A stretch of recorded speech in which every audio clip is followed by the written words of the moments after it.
It's May 18th, 2015, and we want to know, will sending Bizarro to Canada finally even the scales for Justin Bieber? Is Superman going to start giving you the Linus Van Pelt feels? All this and more is coming up next. It's another episode of DCR. This day, we rescue a world from mysticism and tyranny, and usher in a future brighter than anything we can imagine.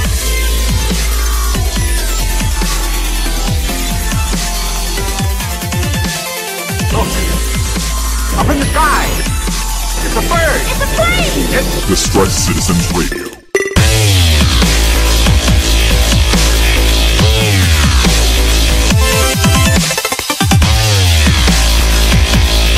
Hey everybody, and welcome back to our mini-sode. We didn't TM it, so we can't really collect any of the royalties, but it is our mini-episode covering all of the backup issues in the DC books. It's kind of a look forward to after all of this Convergence stuff. We did it last week. We're going to do it again this week. We got 10 more little mini issues, and guiding you through each and every one of them is myself, Sean Lamont, comic book reader extraordinaire, and of course, Mr. Brian Glein. Hello, sir. Hey there. Are you going to ask me how I'm doing? No. Oh. I'm really thrown off now. I don't know what to do.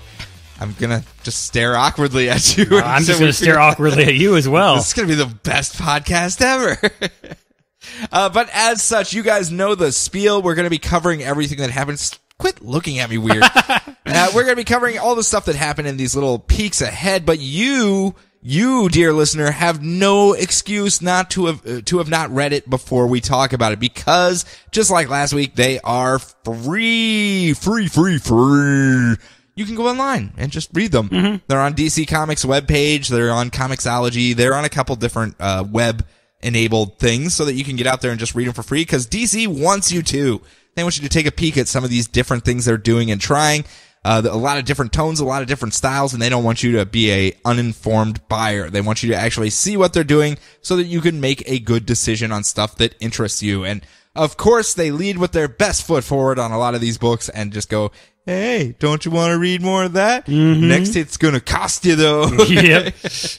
Like the drug peddlers that they are. They give you the first hit free, but after that, you gotta pay.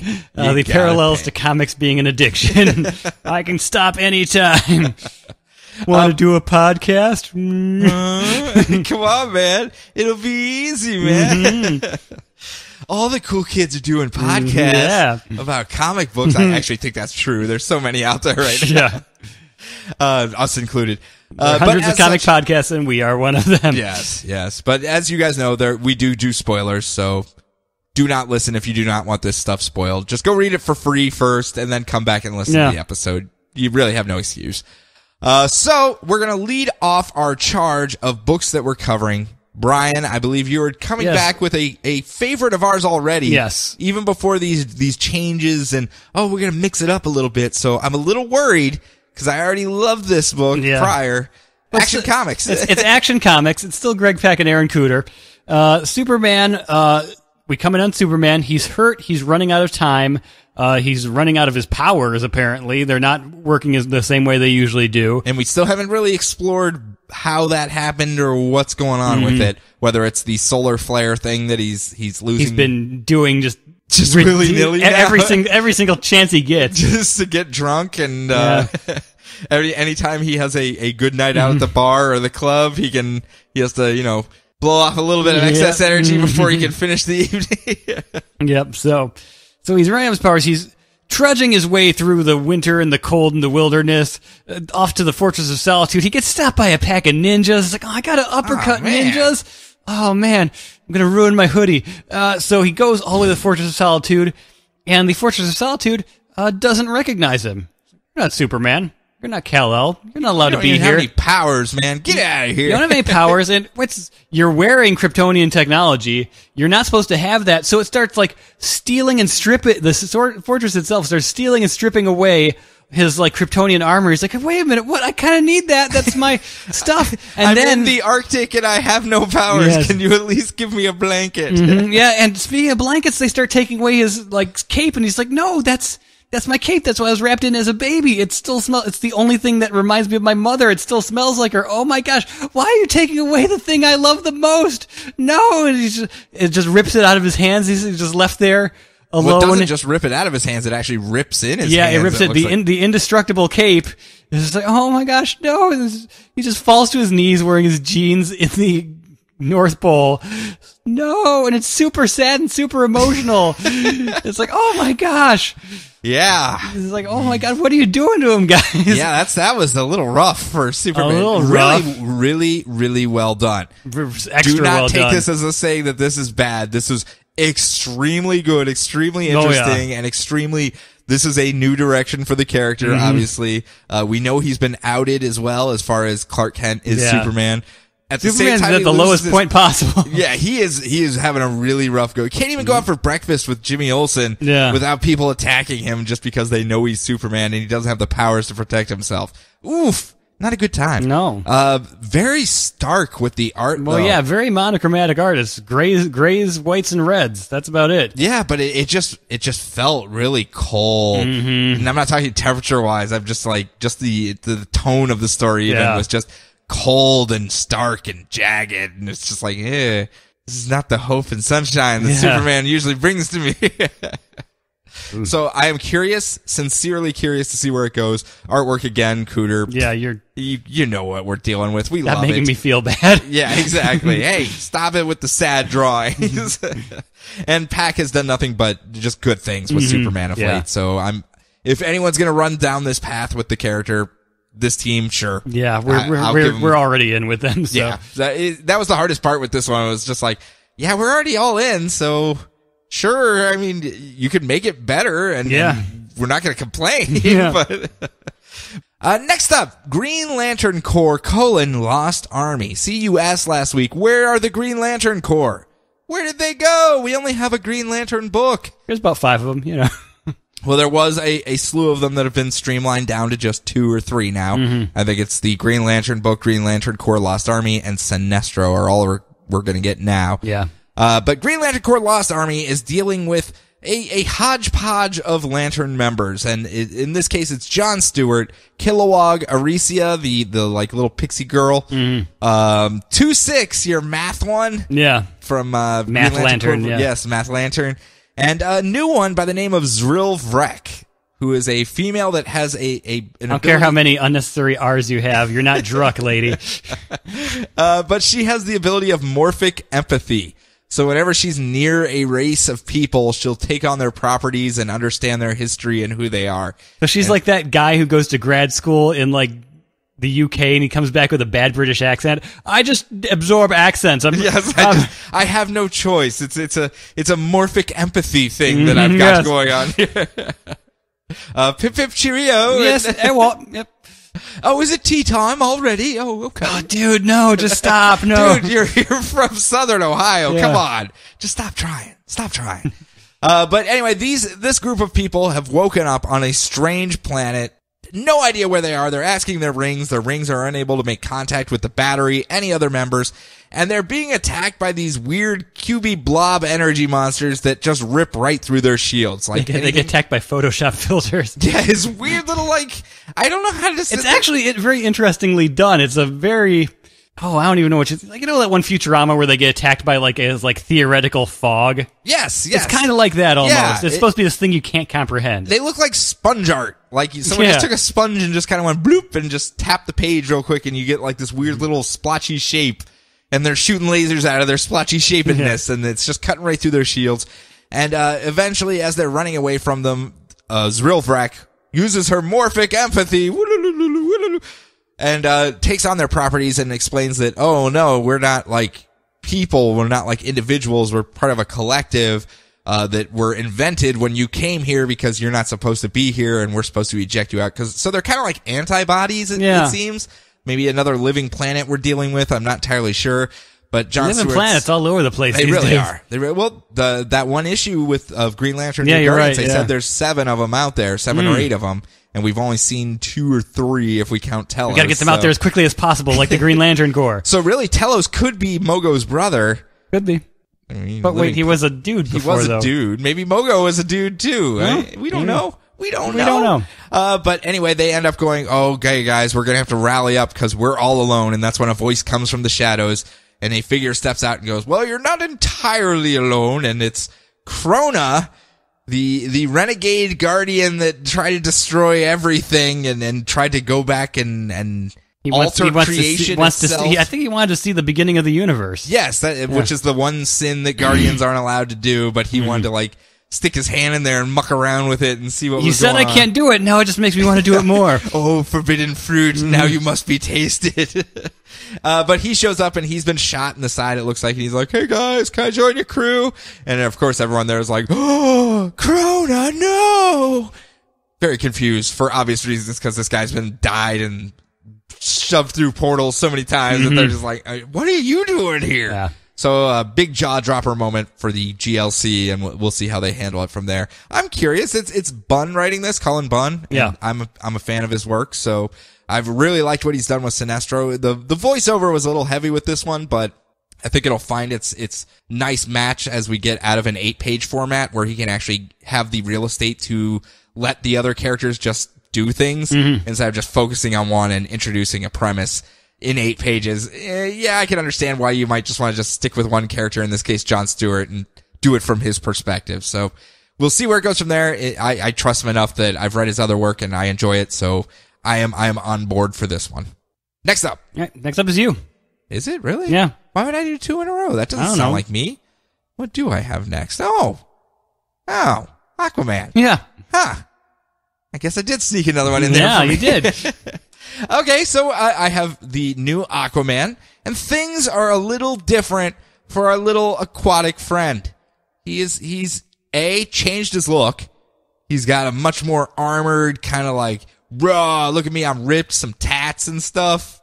He's gonna get out there. He saw the new release as far as Drogo taking over for him in the movies, and he's like, okay, well, I can do that too. And so he's gonna try to start picking up some of that style. He's got like a little bit more a tough guy look to him now. One thing his belt does, I'm not the only person that even noticed this, it kind of has like an aqua schlong kind of thing with the A, like it's riding a little high on his body, so it just has the outline with the A in the very wrong place, and yeah, okay. So, hey, I like the look overall. I think it's a very sleek look. I think it still looks like Aquaman, you know. It does, but it still has that edge to it. And I don't mean that in the snarky, how a lot of people say that nowadays, like, oh, it's on the edge. No, it's not like that. It's just got not a like little that dumb armored Daredevil from the late 90s. Exactly. It's just got a little bit just more to it. Just suddenly got very pointier. A little less scale mail and a little more armor plating instead of just scale mail. I mean, it has the scale mail mixed in with it, but for anyone that cares. Yeah. Pretty much. Yeah. It's a pretty decent look. But the other big thing is that he is being hunted by the stormtroopers of Atlantis because he is, quote unquote, because he's always getting hunted by the stormtroopers of Atlantis. Well, yes. But he's their king now, so he shouldn't be hunted by them. And in this one, we're seeing he is hidden on shore. He's come up to land to hide from all the Aqua people. Pretty smart, honestly. I mean, if you don't want the Aqua people to find you, you go where there's not that much water, which is on land. And unfortunately, they have come up on land, and he is forced to fend them off while trying to protect all of the people of the city. And we see he's gotten a couple new powers, like ice manipulation. All of a sudden, he makes like little icy Jagger points stick up from the water. It's sort of like Brave and the Bold, how he can make like water shields and water swords and stuff. Yeah, something like that. And then lightning powers, he can call down and bazot people with lightning, and water teleporting, because after he wins, he just steps into a pool of water and holds up his trident, and he just goes and goes somewhere else to hide. And I'm that's pretty cool. Okay, well, that's kind of new, I have to admit. Maybe it's going to be like the Green, but he's attached to the water because we know how much he got along with Swamp Thing. Oh, yeah. He stole his gig. He's going to try something else. But after he escapes, we cut back to Atlantis, where someone is yelling out, curses! He has eluded us once again, but no longer this traitor shall pay for what he has done. And we pan out in the camera and we see Mara is the one trying to hunt him down, sitting on the throne in Atlantis, and she is surrounded by 6 other individuals who all have different styles and shapes and whatever. Almost like they're the kings of the 7 seas or something. I don't know exactly what you would call that, maybe. But there's 7 of them. I know that was a storyline that was teased before, so that's why I was bringing it up. And one of them, we get Kelp Thing. Did you notice Kelp Thing in the back? I did not notice Kelp Thing. Yeah, there's like a Kelpie monster, and he's like, I'm Kelp Thing, I'm cool. That's all like a trench member, right? Yeah, there's a trench member there. There's a weird fishy-looking monster thing. And then, of course, King Emmer Effin Shark. His name is Trixie, and he likes to party. Thank God he is getting some push here, because this guy deserves a kingdom. His name is King Shark. I know. And he has no kingdom. This needs to be resolved ASAP. Yep. And it looks like Aquaman is going to be the book to do it for us. I just want him to start wearing a tiny Jughead crown. I do love the fact that we're dealing with the 7 Seas stuff. It was teased prior, and I do want to see how that plays out, especially with the teases left at the end of Johns' run, where we see some iconic villains of Aquaman. There's one of the things where you're sort of wondering why Jeff Parker didn't run with it, but at the same time, we still had a lot of fun with it. Yeah, I really enjoyed the Parker run. I think that was more of a humanizing run for Aquaman than the big story development that was the first couple issues of it with Johns. And then Parker took it and went, hey, he is a guy too. You could like him for being a human being as well, or half Atlantean at least. Yeah. So that was how I kind of read those two, and now we're going to maybe jump back into the more plot-driven stories and the bigger event type stuff for him now that we have a base for who he is and how he operates. So plus, we also did get the establishment that Mara was actually running the country anyway. So. To be frank, yeah, I mean, that's been seeded really, really well if that's the direction we're going with it, because while Aquaman's been off having his aqua adventures, Mara's been back in Atlantis going, well, I guess I'm going to run this shit, and then just literally beating everyone into submission that's been insurging against her and going, nope, I'm in charge here. I'm the proxy king. Again, I kind of enjoy it. So next up. All right. I've got the Bat-Mite miniseries. Oh, I forgot we have these next. By Dan Jurgens, with Corin Howell. Bat-Mite, he shows up and he ruins a Batman v Thugs fight. And Batman gets very mad at him. So Bat-Mite decides that he should improve the other heroes of the DC universe by helping them instead. And he looks at a big panel of like Firestorm and Hawkgirl. Yep. That's the premise for it, because he believes that Batman is the most popular hero in all of DC Comics because, of course, he helped. Yes. Batman's the guy that got him there. He's the guy behind the guy that got Batman to #1. And now, you know what? Maybe it's time. Batman's not very appreciative. Yeah. He's kind of being very rude. It's maybe not the same guy, but still, he's very rude. So he's gonna elevate some other people instead. Excellent premise for a mini. Sounds like fun, and the Corin Howell artwork kind of sells itself. Yes, very, very cartoony, very child-friendly, fun. It really speaks out to the kids. Even my 10-year-old saw it and was like, hey, what's that? And I was trying to explain the premise behind it. He was just kind of like, huh? Yeah. I was like, once we get a full issue, maybe I'll show it to you so you can understand. Bat Cow shows up, so my son appreciated that. Of course. That's all you need. That's all you need. In the same vein, I also have Bizarro, which is the sister 6-issue mini that's going on with it as well, which details the adventures of Bizarro and his origin, leaving Cube Earth because they loved him so much they wanted to share him with the universe, so they chained him to a rocket and shot him into space, bouncing off of Angry Face Mogo, of course. I did appreciate Angry Mogo just glaring at him as he bounced off him. Sorry, Mogo. And he lands on Earth and sees... Me am not sorry, Mogo. Me am not sorry. Sees Superman off there doing things and decides that, yes, father, he shall become a bat and dress like Superman. That's kind of the humor we're getting in a lot of this. And as he tries to help, he's doing nothing but destroying everything. Cause he's Bizarro. That's what he does. He's not really that helpful all at the end of the day.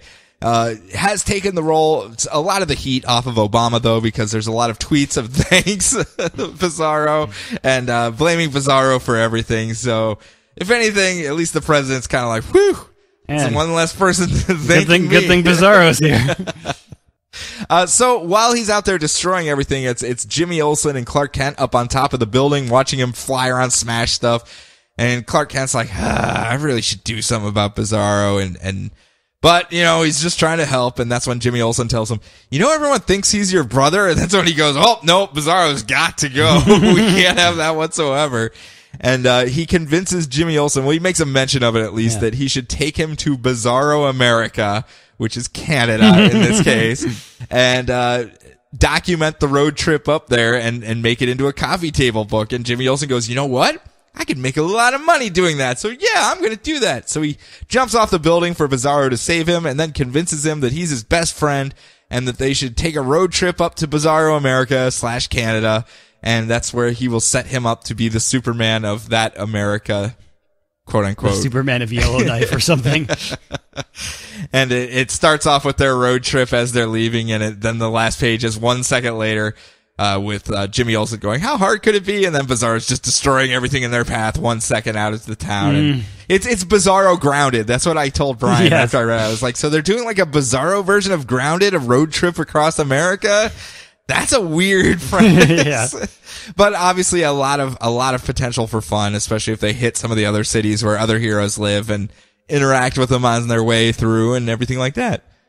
We can go up to Canada and meet Justice League United. Yeah.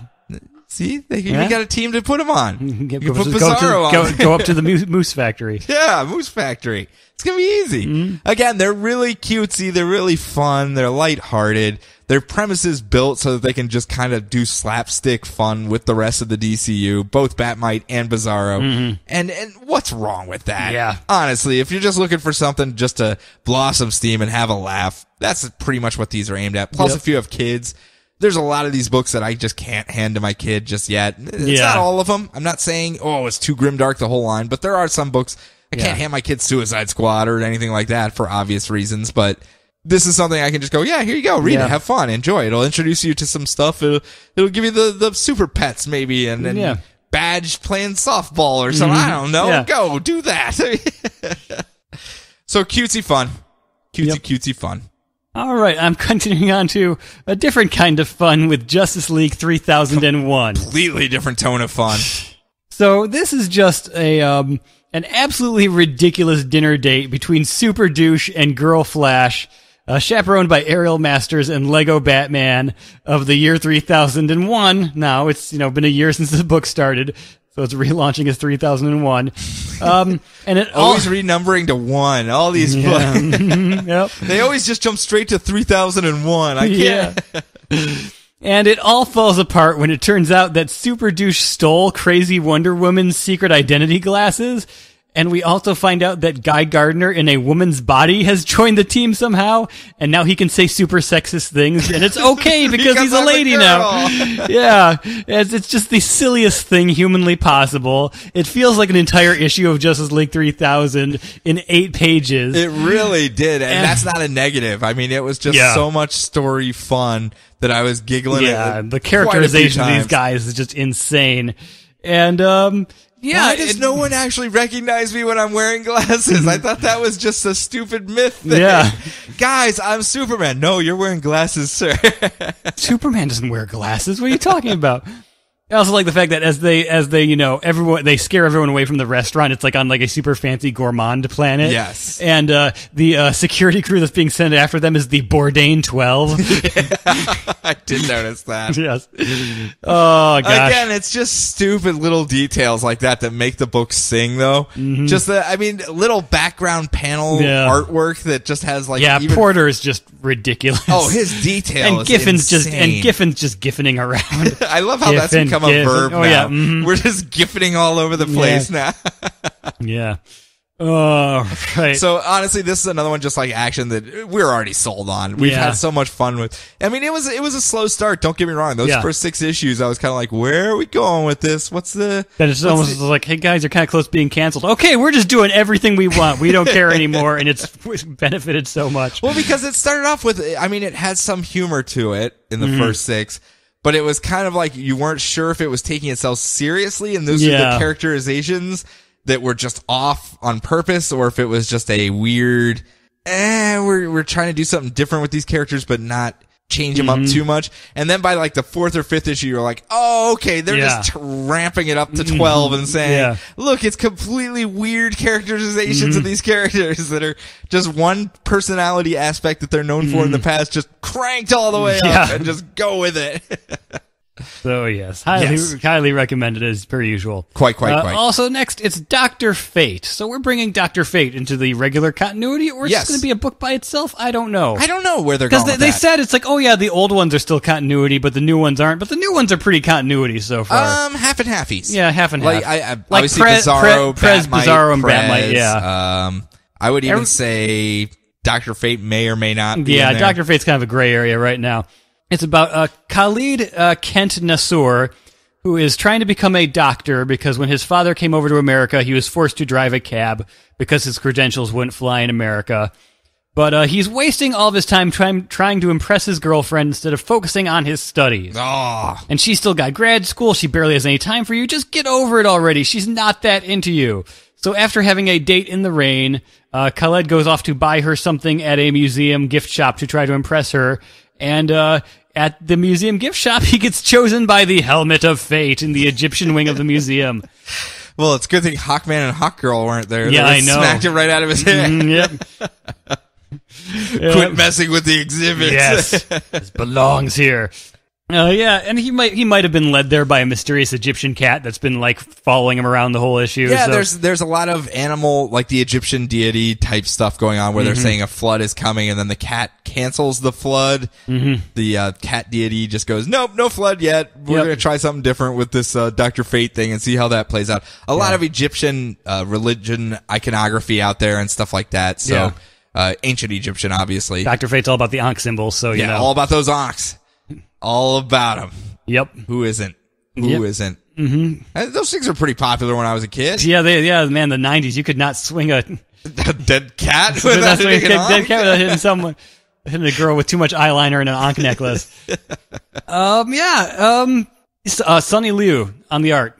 Very different from everything else in the line. Yes, very much so. Yeah, it does. It does almost look like an indie romance comic. Yeah, I guess I can see that. I guess I could see that.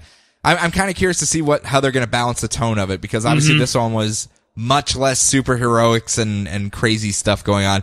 Just occasionally a cat would pop up and be like, "Hey guys, there's a flood coming," and then the very last panel is the helmet coming out. But so it was focusing more on him as just a person beforehand. I'll be curious to see where they go tone-wise. I do like the relationship between him and his parents. It's actually it's an interesting little slice of life kind of thing. Yep. That's why I'm curious to see how far they take it, whether it's more about him and his family and friends. And the Dr. Fate stuff's just like an extra little, just a tack on. Little sprig on the end. Yeah, so, but I'd be interested in that, honestly, if that's what they're going to do. So, we shall see. In a different vein. A slightly different vein from... A vein that will soon be cut open. and spew blood everywhere. We got Deathstroke. Deathstroke is having issues. He recently got de-aged. He got the Manu Bennett disease and turned into the younger version of himself. Got his eye back even and everything. He doesn't even have to wear the eye patch anymore. Still does on occasion just for style points. But it doesn't have to wear it anymore. And that has kind of thrown him off, with everything being muscle memory, to have different muscles, like rejuvenated muscles and the depth perception returned and everything. His combat skills aren't as sharp as they used to be. As odd as it seems, getting his youth back has hurt him in combat. And he has signed on with Victor Ruiz and the Dead Bastards, this black ops underground, a bunch of agents that used to work for a bunch of different agencies that all faked their own deaths so that they could work independent. And they is Possum a part of this group? I don't believe he is. Because anyone should be on the Dead Bastards, it's Possum. You would think, but I don't think he is. I think last time we saw him, his head was on the end of a stick being knocked against the wall, where he was like, where's my dad at? Bonk. Where's my dad at? Bonk. So, Possum, I'm sure he's dead this time. Okay. I'm sure he's dead. But this one, we get like this weird thing where he's showing off exactly how rusty he is, where he's fighting a hologram training hollow session against the Teen Titans, and they even drop him, and he's like, man, the Teen Titans, really? I took down the whole Justice League once. The whole Justice League, the Teen Titans? Oh, man, I'm really dull right now. But he gets even more concerned when a mysterious voice from the heavens starts talking to him, and he's like, what the heck is that? And he goes outside. The domes are coming down. No, not that one. And it's like, Deathstroke, we need you to work for us. And he's like, I don't know who you are. Why would I work for you? And they're like, we'll pay you anything. And it starts raining gold coins on him. And he's like, well, that's a pretty cool trick, but I still don't know who you are. And they go, well, how about if I give you this God-forged sword to use? Ooh! Again, just tell me who you are, and I need you to fill out some paperwork. I don't do this for, like, free. There's contracts and stuff. Validate my parking or something? Come on. And it turns out it is Hephaestus, the Greek god, the smith himself that we've seen throughout the Wonder Woman run, who shows up and says, oh, well, yeah, it was me. I forged that sword for you and all those gold coins, but I need you to kill a god if you could. That would be awesome. Thank you very much. Talk to you later, and we'll talk about it next issue. Again, this is the storyline I was kind of looking forward to. It's the mix between Deathstroke and Wonder Woman. Yeah. That really should not mix together, but I think, handing Deathstroke even in his odd shape right now, as far as younger but weaker, a God-forged sword seems like a really bad idea in the long-term run of the DCU. You can slice planets in half with this sword. Who should we give it to? Oh, this Deathstroke gentleman seems like a good guy to hold on to. He seems like a well-adjusted young man.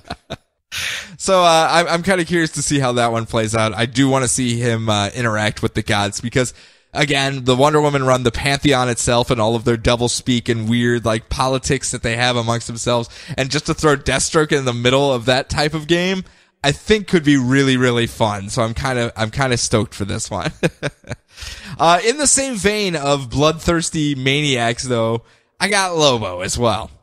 And Lobo is at the peak of his sexy time game. We're not dealing with fat, chunky Lobo. We're dealing with slim, sleek, sexy time Lobo. And he's going to use that to the greatest effect here in this little mini issue because he is out chasing down a bounty who is being very, very rude and not coming up from their hiding spot so that Lobo can brutally murder him. How rude. I know. He's been waiting there for like 10 minutes, man. 10 minutes. Forever. So he decides he's going to use his sexy time powers to draw out the Mark by seducing the Mark's wife, opening the window and kind of pointing her towards the window while he does his sexy time thing, which is like the call to bring out the husband who shows up to murder Lobo, and then Lobo instead kills him and collects the bounty. And even to top it all off, because he didn't want to fill out all the paperwork, the bounty hunter paperwork, frames the wife as well as the murderer, and then just goes, yep, another good job done by sexy time Lobo, and goes, what's the next job, when it comes up with Sinestro as his next mark with a couple gabillion space credits up on there. And he goes, well, this looks like an easy mark. Maybe I'll go after Sinestro. So that should be interesting as far as like... This is an easy crossover to do. We both have the same writer. And we're very pompous and haughty. Mm-hmm. Yes. Let us do that. Who wrote it in? I did so bad at taking my notes this week. Someone was saying that the crossover is because Justice League 3000... Sinestro was wearing a puffy pirate shirt, and that's Lobo's gig, so they're gonna have a puffy pirate shirt fight, and whoever wins gets to keep the puffy pirate shirt. Yep. So it's interesting, it's fun, it's your action, it's your big, widescreen type awesomeness that's going on there, and again, Cullen Bunn does a good job of characterization on these things, so he's a heartless, brutal bounty hunter, and that's what it comes across as, so we'll see how it plays out. All right, Gotham by Midnight. Art change. Art change. Yeah, Ray Fox and now Juan Ferreira. Ferreira. I'm sorry. I'm sorry, dude. I can't say your name. Does he live in the orrery? Maybe. He's a rural juror in the orrery. There's an urgent fervor. Speaking of urgent fervors, there's a murder scene in Gotham. There's a first. Yeah, I know. Who'd have thought that's what thing. So we got our brand new Mecha Batman. Just goes weep, whoop, whoop, whoop, weep, whoop, and he comes up on the murder scene. Go, are you? Never. Goes up to the murder scene, when it turns out the crime was committed by glowing fungus zombies. Oh. And he goes, oh man, this is out of my league. I gotta go find Jim Corrigan. Weep, whoop, weep, whoop, weep, whoop. Goes off to a church, where Jim Corrigan is there, who helpfully explains who everyone on his team is, and explains things to new readers about how Gotham by Midnight works. and makes a few jokes about how easy fighting supernatural monsters is. It's not. It's not at all. We just kind of guessed a lot of the time. Yeah. We are flying by the seat of our pants. We have no clue what we're doing. We just like to take it right to the brink of Armageddon and then really luck out at the end. That's a kind of our MO. Yeah, his hand's already going off. He's like, oh, jeez. Oh, the countdown already kicked off. Gordon, that's come on. The 24 series that we need with Corrigan, as you said before, with the countdown mechanism they have. It's just like, it's all going to explode if we don't stop this. There's like loud drums in the background. Doom, doom, doom, doom. Oh, God, why? With every pulse of his glowy skeleton hand. Yeah, I'm a little disappointed, Sean. You're disappointed? Really? Look at how beautifully rendered this bridge is on the first page. Well, yeah. What the hell is this? This is Gotham by Midnight. It's supposed to be all sketchy and stuff. What's going on? Wait, are you complaining or are you complimenting? I'm confused. I don't know, man. It's like, it's on one hand, it's beautiful. On the other hand, I miss Ben Templesmith a little bit. I don't know. I'm sure it will be fine. I'm sure it will be fine. I am so confused. You're saying positive things. I know. Framing them as negative. I'm confused, Sean. I love those first 6 issues so much. I'm like, oh, it looks great still, but you're sitting here like, look at the detail and look awesomeness at the detail. of this. Look how rendered these fungus spores are coming out of their eyes. Oh man, this angers me that it's so well done. I know. Were you hoping it to be subpar so that you could just be like, yeah, go back to Templesmith, and this is actually good, and you're like, oh well, yeah, I did like Templesmith too. It brought a certain tone to it, so it's like it's still creepy, it's still spooky. Yeah, it's just a different kind of spooky. There's less ink splotches all over the place. Yes. It doesn't look like someone spilled coffee all over it. But mind you, when it looked like someone spilled coffee all over it, it looked amazing. So I don't know what to do.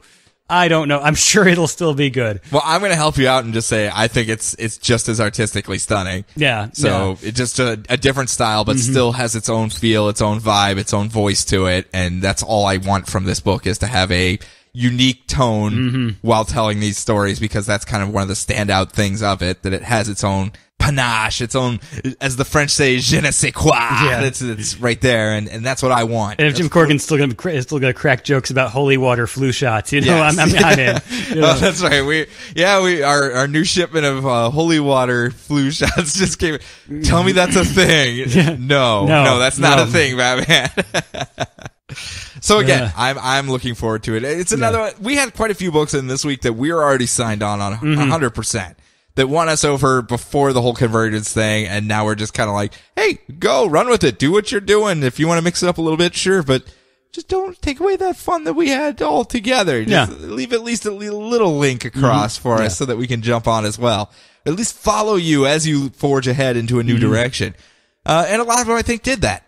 Yeah. I think Action did that, just because of the style of telling the story is still the same. Even if it is just a heart-wrenching, no joy whatsoever in Mudville there. Oh. I mean, it's tonally much different, but the style has remained the same for me there, so I'm happy with that one. GLC is back into space exploration. Yeah, that's what I want from you. Get out there and just do spacey stuff. Meet new spacey people and sponge blotch aliens and whatever. Just do something different. Aquaman, of course, looking a little bit more badass. So I can't complain there. As I said, there's enough of a link where I feel like I'm being pulled ahead into new stories. Oh, gee, Aquaman, you want Trevor McCarthy to start drawing this? Okay, I guess. Oh, woe is me. I guess I didn't mention that enough. No. In that one, that it was McCarthy that came across from it. Who he just sold us on Clarion. Yes, I mean, the guy does amazing work. Just amazing work. That's why when you're just... well, not you were. I'm sorry. When people on the internet were just kind of like poking at the art a little bit, not that they were saying it was bad. They were just kind of like, well, I don't know if this is the style I want for Aquaman, blah, blah, blah, because we just came off the more humanizing, and now this one's a lot more action, plot-driven type style. So I just want to see him drawing sea monsters. Shit. I didn't even think about that. Yeah. That actually would be pretty amazing now that I'm thinking about it. So that last page sold me so much. Yeah. That should be pretty fun. Yeah, I didn't even put one and one together on that one. Good job. That's the first thing I would think of. Now I'm pretty sold on that one. And then we have our fun books. We have Justice League 3001, which of course we're going to go gaga for. Yeah. Dr. Fate's weird in style. I don't know what direction they're going to go with. Yeah. We didn't get enough to make a decision off That's that the one one. that still needs to do a little proven for us, but you know. Well, I think it's just because 8 pages and a new premise and a new character altogether. That's a hard sell. Yeah. To make someone give a crap about a character in 8 pages. Yeah. Some did better than others, but we have links to a lot of those characters already. Yeah. So, I mean, it's, again, a hard sell. And then, of course, Deathstroke and Lobo just being their big popcorn action-y stuff. So, and I've already said Gotham by Midnight's good. So ignore Brian's complaint. Compliments? I don't know what they are, because they make no sense to me. But next week, of course, they're doing this again. They're going to be free for the this week, last week, next week, and the week after. You get these little 8-page stories, 10 of them each week. So just go out to the website on Wednesdays and read them and take a peek at them. See what's grabbing your yoke, I guess. I don't know, your wallet chain, your what drags you someplace to buy something? What do people grab that drags you someplace to buy something? Grappling hook, maybe? Like grapple you? Oh. Man, advertising's weird nowadays. I would have thought it would have been like a wallet chain or something string. Purse string! Purse string is what I was going for. They're gonna grab you by the purse string and draw you into buying some of these books. So just be forewarned that some of them will pull you in. As a reminder, if you do want to contact us, you can do so at various places, but the internet's the easiest one. I'm not even going to throw it over to Brian on this one because he's doing something else. I don't know what. I think he's trying to look up more compliments or whatever. Oh, I absolutely love how fast this internet is. It makes it so much easier for me to get to bad news. Thanks, Brian. What? Your compliments that you're making. But yeah, you can find us out there if you do want to contact us. Brian, do you have anything before we take off for this week, though? Frank Kask is the one who gave us the Justice League Sinestro puffy shirt war. Good job. Yes. Good job. You did it. I was doing something important with the internet. You were. Good job. While I was blatantly ignoring what you were saying. You were. He says at the end of every episode. I was going to toss it over to you, but you were just kind of like wandering off and doing things. I was like, okay, I guess I'll just wrap up the show here. I guess he's going home or something. But yes, Frank Kask is the one that did it. So there you go. He gets the credit for that joke. Without any further ado, though, enjoy your books, enjoy your week, enjoy your lives, and guess when we're going to talk to you again? Next week.